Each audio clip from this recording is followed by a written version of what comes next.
Hey friends, how's it going? In this video, I'm going to recap one of the horror thriller films from 2022 titled Bed Rest. Before we get to the storyline, I'd like to wish everyone a happy and great day. Without further ado, let's get straight to the storyline. The movie opens with a woman named Julie who has just moved into her new home. We learn that it's an old house, where Julie and her husband Daniel hired workers to remodel the house they just bought.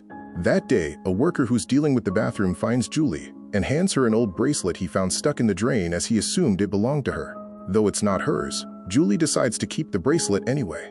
When the couple retreats to the bedroom, Julie finds her cat, Lou, wandering inside the house. We learn that Julie is in the late stages of pregnancy, and the couple seems as happy as ever, even though Daniel is a bit tired from managing the house renovation. Later that night, Julie fixes the old bracelet she got from the worker earlier in the day and puts it on. She then checks the box she brought with her. Just then, Julie begins to hear a child whispering down the hall. When she goes to check it out, she finds her cat, Lou, hissing at a tarp-covered doorway. Julie is surprised by her husband Daniel, who excitedly shows her what he's done to the nursery room. Apparently, he's installed a baby monitor in the corner, which could record video and also be connected to a microphone.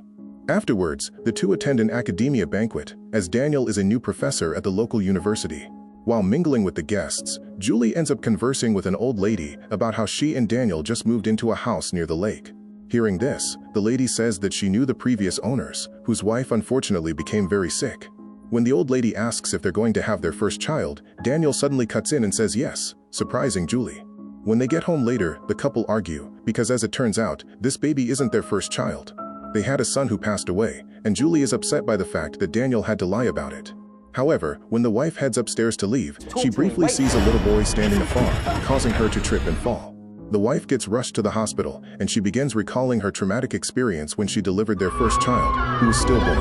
When Julie awakes in present time, the doctor in the room says that the baby is all right. However, it's experienced an abruption, which is when the placenta is separated from the uterus and may result in premature birth or death. Therefore, the doctor strongly suggests that Julie remains in bed rest until the baby's due, which is in 8 weeks. During this time, Julie is told to avoid any physical activity and should lie in bed all day, except the occasional trips to the bathroom, and above all else, she must avoid stress at all costs. Since they were in the middle of renovations, the doctor strongly recommended putting any major projects on hold until after the baby comes. They get home a few days later, and Daniel tries to cheer Julie up by showing her a bunch of things he set up in their bedroom. The husband has already prepared a tool for her to use to grab things, along with an iPad, her laptop, and a walkie-talkie that she could use to summon him. On the next day, she tries to do some work on her laptop and spends the rest of her time watching TV and trying to entertain herself with the cat. When she goes to the bathroom later that day, she hears a child laughing and a baby's cry, so she retreats to the bedroom. To her surprise, the closet door cracks open on its own, but when she goes to see what's behind it, she finds nothing. In the evening, Daniel, who just got home, scolds Julie when he sees a UPS box in the bedroom, as he knew Julie must have gone downstairs to retrieve the package. The couple argues again, with Julie saying that she feels debilitated from not being allowed to go anywhere. Fortunately, Daniel immediately apologizes for complaining, and the two make up since she shouldn't be stressed for the moment. Later that night, when the husband finally falls asleep, Julie lies awake and hears the closet door creak again. When she looks at it, she sees a figure peeking from behind her, so she wakes Daniel and tells him there's someone inside. Daniel immediately arms himself and opens the closet, but they find no one's there. We now skip to day 13, 43 days until due date. On that day, Julie is seen killing time by watching TV while cleaning the bracelet she got earlier. At one point, she notices a little boy out in the yard playing by himself, so she says hi out of boredom. Julie asks where his mom is, but unexpectedly, the boy turns grim and points at her. To make it even creepier, she suddenly gets an alert from the baby monitor, detecting movement in the nursery, so Julie checks it out. But as it turns out, it's only Lou the cat. Despite this, Julie keeps watching, and upon closer inspection, sees the reflection of someone's face in the mirror. She quickly calls 911 for help, reporting that there's an intruder in her house, and the operator advises her to lock her bedroom door.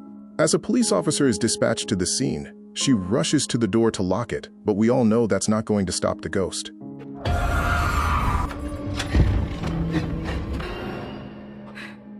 The next thing Julie sees is wet footsteps on the ceiling, which disappear as the sheriff's car arrives.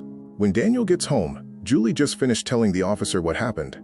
The officer, however, expresses that he's unable to find any potential suspect, let alone an actual intruder and a child in the house. This leads Daniel to worry. After the officer leaves, he and Julie ends up arguing again, as he thinks that she's been hallucinating. Worried, the husband decides to bring someone in, a babysitter for Julie, even though his wife says no. That night, Julie, who couldn't sleep, pulls out the box she was about to open in the earlier scene. It turns out that the box was filled with stuff, including toys that she prepared for her previous baby, whom she named Andrew. The wife starts to recall about her son who died at birth, and she begins to cry by herself. Later that night, she falls asleep on her own until she is woken up by the sound of something moving up the ceiling and sees Andrew's toy car up there. The car toy suddenly falls onto the bed, and she checks Andrew's box to find that it has really been taken from inside the box. Then all of a sudden,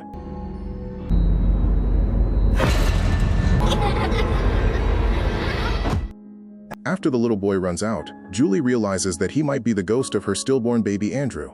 The baby monitor suddenly alerts her that there is movement in the nursery room, so Julie tries talking to the little boy. But shortly after, she gets interrupted by Daniel, who's been working in the other room this whole time. He says he heard the door slam, and the wife says she was just trying to FaceTime with her friend. We now skip to day 23, 33 days until due date. At this point, Daniel has decided to hire a nurse named Delmy to take care of Julie. After the health exam, the two women talk a little bit about motherhood, and we learn that after giving birth to her stillborn baby Andrew, Julie experienced postpartum psychosis and was treated in a mental hospital for 6 weeks. During that time, she kept seeing apparitions of her dead son because she wasn't ready to let him go. To comfort her, Delmy also shares about her life. She's always wanted to become a mother, but she's infertile. And to console herself, she thinks of herself as an honorary mother by helping deliver other people's babies. 27 days until due date. Delmy helps Julie in the bath, and when Delmy goes out for a while, Julie yet again sees the boy, followed by a jolt of pain in her gut. A medical staff is summoned, and the doctor deduces that she simply had a contraction. However, apparently Delmy and Daniel have informed the doctor about Julie's mental health history and how she's been seeing the ghost of a boy around the house, and so the doctor prescribes her medication to take. When everyone goes outside, Julie immediately eavesdrops on her husband's conversation with the doctor. The doctor tells Daniel that if the medication doesn't work, he should consider admitting her to a mental health facility, which irritates Julie. At this point, Delmy starts giving Julie the medicine, which is the best thing she can do right now. Everything appears to be fine, and Julie appears to be enjoying her time under Delmy's care on a daily basis. 18 days until due date. One night, Julie notices the cat ball rolling from under the bed, and so she responds by throwing it under the bed again. But then, Lou the cat meows from across the room, meaning that it isn't Lou who slid the ball from under the bed after all. Mortified, Julie takes a mirror to see what's under the bed. While hearing rapid footsteps out of the room, Julie realizes that Lou the cat could see the boy too. Later that night, Julie stays awake and watches the baby monitor, while calling Andrew her son. Day 46, 10 days until due date. Julie, who is in the bathroom, tries calling Andrew again, and not long after, Andrew shows up in front of her eyes. This time, he warns that Julie should leave, because she wants the baby. However, when Julie asked him to specify who, Delmy enters the room and the ghost disappears. This leads Julie to conclude that Delmy must be up to no good, while Delmy says that they need to take care of their baby. Later, Daniel says that the babysitter was recommended straight from the hospital, but Julie suddenly asks her husband to fire her. Confused, the husband asks the reason why, so Julie tells him the truth, which is that the ghost of their stillborn son Andrew gave her the warning. Daniel obviously doesn't believe her, and stomps out of the room out of frustration. In hopes of stopping her delusions, he's decided to turn off the nanny cam. We now skip to 3 days before the due date. Delmy takes another health exam, after which she shares a story about a woman who used to live in the area. This woman had 3 small kids, and was in labor with her 4th. She was on the way to the hospital when her car crashed, causing the death of her unborn daughter. After this, she fell into deep depression and ended up taking her own life. Before Delmy leaves, Julie asks her what the woman's name is, to which Delmy replies, Melandra Kinsey. Hearing the name made Julie curious, so she took a good look at the bracelet found in the drain and realizes that it contains the initials MK. To make sure, she even looks at the deeds to the house and discovers that the previous owners were a married couple whose wife's name was Melandra Kinsey. And so Julie calls the local newspaper to ask if they still have any archive about a suicide which took place in the late 60s. The next scene shows us the last day before Julie gives birth. Daniel is on his way home, while Julie is alone in the bedroom. After she hears the door crack, she uses the automatic vacuum cleaner and equips it with a camera to see what's in the nursery.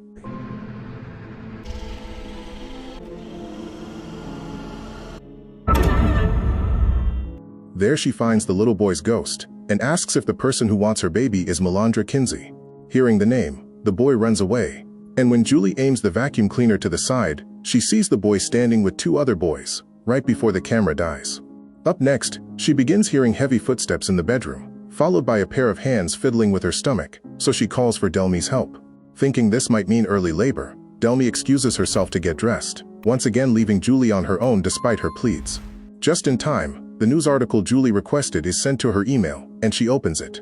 Apparently, before Melandra Kinsey committed suicide, she murdered her 3 existing sons, one of whom looks just like the little boy Julie thought was Andrew this entire time. She's interrupted by Delmi and Daniel, both rushing to the bedroom, saying that they probably must deliver the baby in the house. Julie insists on being taken to the hospital, saying that Melandra Kinsey is already there, but Daniel tries to hold her down. When she fights back, a cupboard suddenly swings open, and a surge of pain hits Julie while the rest of the furniture rattles and the lights go out. Up next, they hear a sound coming from the closet, so Daniel goes to check it out. To their surprise, they find a young boy who tells them to go hide before crawling up the wall. Realizing that they need to escape, they pick up the wheelchair, but it gets flung across the room, followed by Delmi getting yanked out of the window to her death. Daniel helps Julie head downstairs, but on the way, Julie feels another powerful contraction while the house rattles again. This causes a set of power tools to fall and hitting Daniel in the head and knocking him out. Now on her own, Julie tries retrieving her phone from another room, but the door shuts before her, and shortly after, her water breaks. She then reaches for a walkie-talkie and tries a random channel to call for the police. Help! I'm in labor. But then, she gets yanked into an unused bathroom and goes into labor right there and then. Meanwhile, Melandra Kinsey's ghost finally appears in the hall, headed for the bathroom. Julie keeps pushing amid the pain until she manages to give birth to a healthy baby girl who she immediately cradles in her arms. But it's not over. Melandra Kinsey's ghost is now standing at the edge of the room, reaching out for the baby's soul. Julie tries to move and realizes that the floor under her is made of rotted wood. She holds her baby tight and starts rocking in the bathtub until it collapses to the first floor, injuring her badly. She is now dying from the impact, but the baby is safe and sound. Just in time, Daniel runs to her, and she asks him to take the baby to safety. As Daniel tries to break the front door down, the woman's ghost appears again and starts to approach the baby. With the last strength and hope left for her child, Julie the mother rises. My child! Get out.